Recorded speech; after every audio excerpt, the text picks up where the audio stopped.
Hi, my name's Tiarne, and I'm part of Power to Change at UQ, and I've been involved for a few years now.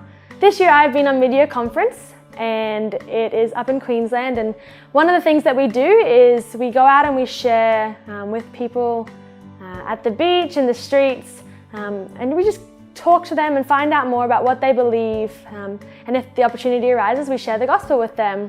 And so we looked up and we noticed two girls directly behind them, and we're like, yes, these are the girls we need to talk to. And so we walked up to them and we just said, hey, can we talk? And they were like, yeah, sure, like we're not doing anything.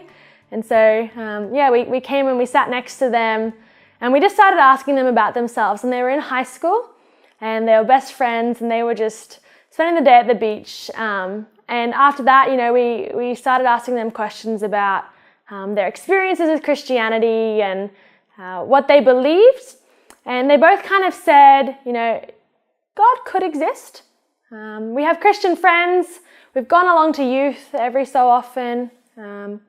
But yeah, it's like we're not Christians. We just kind of, he's there.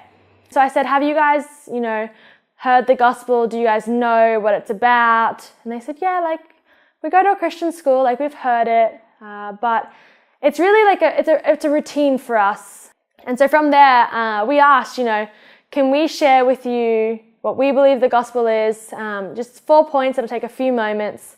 And my partner Annie, she went through and she shared with them the gospel.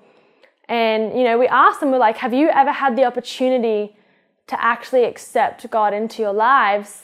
And they're like, no, like we believe in God, but I guess we've never really said we want a relationship with him. Like we've never really asked for him to come into our lives. And so we said, do you believe that the gospel is real? Like, do you believe these 4 points are real? And they're like, yeah, actually we do. But Annie and I were kind of like, this is a little too fast. Like, we really want to make sure they actually understand it. And so we went through every single point of the gospel. And each time we got through a point and explained it in depth, we said, is this something that you believe? Is this something you agree with? And they said yes every single time until it got to the resurrection of Christ. And they had a few differing opinions there, and they're like, oh, maybe he didn't actually rise in his flesh. It was just a spirit. Maybe he was just coming through from another person. And I asked if there was evidence that proved that he actually rose again in his body, would you want to hear it? And they both said, yeah, we'd love to hear that. And so from there, I got to share, I guess, the evidence we have historically for the proof that Jesus' body was resurrected, and it wasn't just his spirit. And after that, they said, okay, yeah, like I think we could believe that. Like we believe that. I think that's right. And we said, that's really cool. And so we said, do you believe that, you need to have a relationship with Jesus and accept him into your life to go to heaven? And they're like, yeah, we do. And so we're like, wow, this is amazing. This is so good. Would you like to actually accept God into your life? You don't have to. You can take time to pray about it and think about it. But is this something that you want? And they both just looked at us and they're like, yeah, this is something we want. And so we went through the prayer and they said it, and they accepted Christ into their lives. And it was just really, really exciting. And I guess we asked, hey, do you have any other questions? Is there anything we can help you with? And one of the girls, Brooke, said, yeah, where do we go from here? Like, how do we tell people? What do we do?